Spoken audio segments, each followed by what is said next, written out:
Magandang araw aking mga Ginoo at Binibini, and welcome back again to my YouTube channel. It's a new episode of What's Re, and I want to share this with you guys.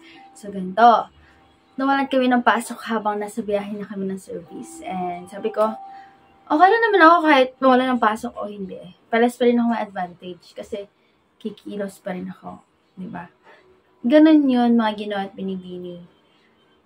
Wala tayong sinasayang na oras. Ayun ang ibig ko sabihin. Anyways, I want to share, meron akong i-share sa inyo since nagbasa akong 2 chapters ngayong araw na to. Kasi 1 chapter a day. Hanggang, anong chapter to? 30 plus, 33. I think matatapos ko siya in less than a month. I mean, a month. Mga ganyan, or more than a month. Basta free time, every morning nagbabasa ako. Not unless kapag may priority ako schoolwork. So anyway, kung mapapansin nyo, binalutan ko na siya kasi ayoko nagagasgas mga libro ko. Kasi sabi ko, since lagi ko siyang dala-dala sa school, sabi ko, babalutan ko siya kasi ayoko nagagasgas. Ang ganda pa naman din ng cover ng Bliss Books. Alam niyo, yung parang makinis siya, ganyan. So, yun. Parang anak ko ang mga libro na to eh. Talagang inaano ko siya, inaalagaan ko sila. Ayokong nagagasgas sila, nasisira, nayupe. In short, maarte po. Okay, tuloy na natin. Mag-share ako ng naging reaction ko nung mabasa ko ito. So, i-highlight ko na lang siya. Ito, Chapter 7. You're so scared of failure. You're so scared to fail that you fear to live true. Tama, di ba? I love this kind of quotes. So, dito, pininturahan nila yung minivan na gagamitin nila pan-trip sa Batangas, di ba? So, meron lang akong gustong i-emphasize dito. Yung nakasama ni Molly, yung kapatid niyang lalaki na bata. Ang sabi dito, bakit nga ba hindi pwedeng maging trabaho yung passion? Bakit sa eskwelahan, hinuhusgahan kang basta yun, kapag hindi ka magaling sa math, na kung tutuusin ay hindi naman magagamit sa tunay na buhay ang Pythagorean theorem. Bakit may mga magulang na ipinipilit sa mga anak nila ang isang bagay kahit hindi iyon tugma sa kanilang passion? Parang isang isda na pilit pinaakyat sa puno ng mga unggoy o kaya naman ay parang tigre na tinuturuang lumaban na parang elepante. Gusto ko yung way ng pagkakasulat dito ni Ate Demi kasi alam ko hindi ko sure kung metaphor ba siya or simile. Correct me if I'm wrong kasi I'm willing to learn. Okay? I'm willing to learn. So, since ako doon, tawag dito, familiar ako sa mga terms na yon, yung simile, metaphor, ganyan. Kaso, nakalimutan ko na siya. Okay? So, alam ko may may tawag dito, figure of speech. O, may tawag dito, ganyan. May point dito si Binibini. Kasi sanay ako si Binibini may sinasabi ko. Sorry po, Ate Demi, if mapanood nyo man. Ang assuming ko na. Anyways, ituloy ko na. So, may point dito si Ate Demi. And talagang nakaka-relate ako. I agree with her. Kaya, gusto kong i-share tong reaction ko dito. Ito pa. Sa eskwelahan, kung saan ka mahina, doon ka pinagfo-focus. Actually, tama rin yun. Pero may time din na pwede din tayong mag-focus sa kahinaan natin para maging strength natin siya. Pero yung strength natin na yun, pwede na rin tayo mag-focus doon para mas maging matibay yung pagiging malakas natin doon. Ayun yun. Kung kaya natin i-balance ang kahinaan natin sa strength natin, it's still a good one. Magbe-benefit ka pa din. Kaya, sumasang-ayon din ako doon, pero nagdadagdag lang ako ng opinion ko na pwede mo ni pagtuunan ng pansin ang weakness mo, basta hindi yung focus na focus talaga. Tama na mas mag-focus ka sa strength mo kasi doon ka malakas eh. Pero, kailangan mo ring ayusin or bigyan ng attention ang weakness mo. Para rin sa'yo. dahil magbe-benefit ka. Okay? Tuloy natin. Halimbawa, mahina ka sa math. Ipipilit sa'yo na eskwelahan na mag-aral ng mabuti sa math kahit di talaga yun ang forte mo. Oo nga, yun nga, mag-aaral ka nga ng mabuti. Pero hindi yung, parang ipapressure mo siya. Kasi hindi naman yun talaga yung lakas niya na subject eh. Kasi may kanya-kanya tayo. At totoo yun, okay? So, tutuloy natin. Bakit hindi sinasabi ng eskwelahan, nung kumagaling ka sa grammar ka lang mag-aral na mabuti. Actually, yun din sinasabi ng ibang tao kung saan mo gusto na kurso, kung saan ka, yung passionate ka, talagang gusto mo. Kaso nga, yung mga kurso nga na yun, walang pera. Hindi ka kumikita ng malaking pera na kailangan dito sa mundo na to. Kaya, I do really love this book. Yung pagsusulat ka ng gantong genre, gusto ko rin siyang itry. Pero, nag-focus ako sa isang libro, kaya no. I love this kind of genre. Actually, lahat. Oo. Kahit anong genre ba yan. Gusto ko nag-explore ng mga libro-libro, ng mga nobela na ganyan. Yan nga. Kung sa tunay na buhay, kung nasaan daw may pera, ay, nandito na. At kung ano ang in-demand na trabaho, yun ang kunin mo. Kahit na hindi ka naman doon magaling. Akalain may mapapaisip ako ng ganito sa saglit naming pag-uusap ni Lloyd. Diba? And that's life. That's the truth. That's the truth. Actually, gusto ko na i-share sa inyo. Hindi ko pa talaga alam kung ano talagang gusto ko. Pero gusto kong maging writer. O gusto ko matapos yung pagsusulat ko ng Jardín de Rosas. Pero, naging practical din ako. Kailangan ko rin ng, yun nga, pera. Kaya, malalaman niyo rin naman ang decision ko at the end of the school year. And I'm happy na kasama kayo sa journey ko. Tuloy natin.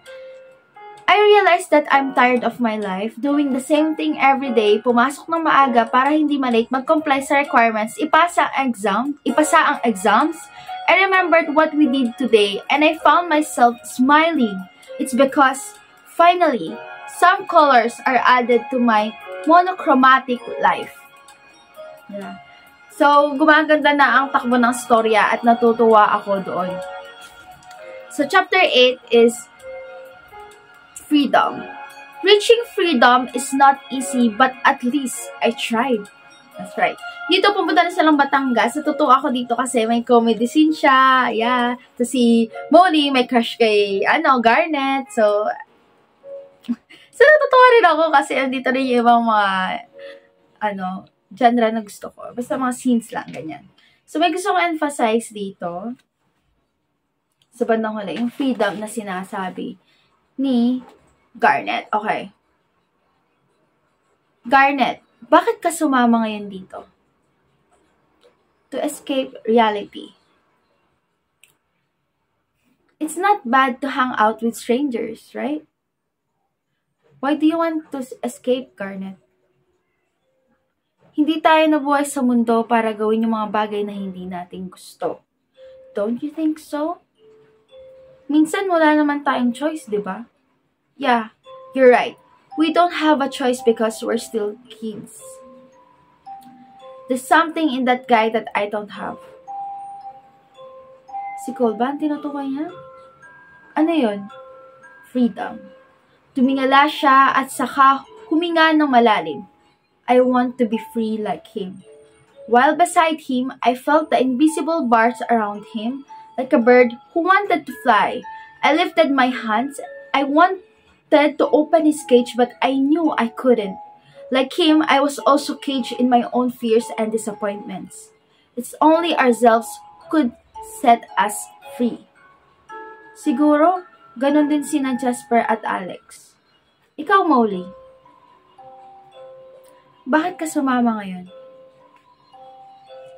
I'm like you, Garnet. Gusto ko ring maging malaya. Freedom. Totoo na hindi tayo nabuhay sa mundo na ito upang hindi gawin ang bagay na gusto natin. Okay? Kasi may karapatan kang gawin ang bagay na gusto mo. Nang walang tinatapakang iba or sumusunod sa batas o pangkapayapaan. Ang mahalaga, ginagawa mo yung bagay na yun. Hindi para sa masama. Yung purpose niya is mabuti. Diba? Wait, may gusto kong i-add dito. Yung kay Garnet, yung siya lang tiga-film kasi.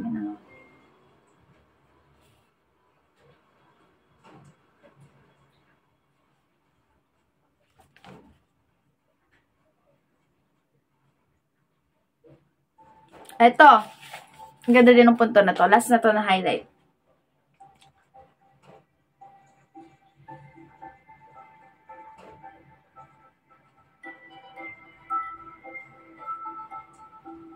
Okay. I remembered my former friends. Hirap na hirap kaming mag-set ng lakad o outing. Palagi kasing hindi natutuloy at nauuwi lang sa drawing o yung tinatawag nilang plano lang ang usapan. Bakit nga ba ang hirap mag-commit sa isang usapan? Bakit ang hirap tumupad sa usapan kapag sinabing 6 o'clock ay on time dapat? Bakit ang daling mag-back out at sabihin, sorry guys, next time na lang ako sasama sa isang lakad? Marami naman ako naririnig na reasons. Yung iba, busy raw. Yung iba, walang pera. Pero naniniwala ako sa kasabihang, kapag gusto mo, may paraan. Kapag ayaw, maraming dahilan. Di ko nga maiwasang tumingin sa rearview para tingnan si Weirdo na nagdadrive at sumasabay pa rin sa kanta ng isang indilan. How could he possibly do this? Like he casted a spell on us to follow him, or maybe he got a mind control thing to follow his commands. Ewan. I'm a self-proclaimed writer, but I still believe that the world ain't no fantasy or the science fiction. The real question is, why are we here today? Why are we doing this? Teka, hindi to yun eh. Pero naniniwala ko dun nga, kapag gusto mo, may paraan. Kapag ayaw mo, maraming dahilan. Totoo yun. Feel ko wala siya dito. Nasa chapter 9. Eto. Napatingin ako sa direksyon ni Weirdo. He's moving from place to place dahil kanina pa niya kami kinukuhanan. May narealize lang ako nang pagmasdan ko siya. Some people are born just to be behind the camera, to see the world from a viewfinder, and appreciate the world's beauty by just observing. There are people who are not in the scene but they are at the moment, witnessing all the flashes of memories. And I guess that's him. One more thing that I couldn't help to notice, he is smiling at his camera the whole time, as if we're his art piece. Tutuwa ako doon kasi nakarelate ako, may punto, and I agree with it. Diba? Yun nga, si Cole, siya ang taga-video, hindi siya kasama sa scenes. Pero nasa moment siya. Okay? I will end this vlog na kasi it's 13 minutes. And I will make this as one episode kasi 2 chapters to eh. So, think, di ko alam kung ilalahat kay chapters ang haba ng Watsuri natin. Pero, ipagpapatuloy ko pa rin. Kasi, bakit hindi, di ba? Okay? I hope you love this video. This vlog, and please leave a like, comment your thoughts, or ano mga reactions nyo sa scenes na to nung nabasa nyo. At alam ko naman nakakapagbalik tanong kayo at naalala nyo yung mga memories na nung nabasa nyo to, diba? Okay? And if you're new here, subscribe ka na. If you like this kind of vlogs or videos, pwede mo na i-check yung mga videos ko or vlogs ko. Kasi, I also inspire people to write, to be productive, okay? So, that's all mga Ginoo at Binibini. Thank you for watching, and stay safe, and love lots. I love you guys. Guys. Mahal na mahal ko kayo mga Ginoo at Binibini. Thank you for watching. Goodbye.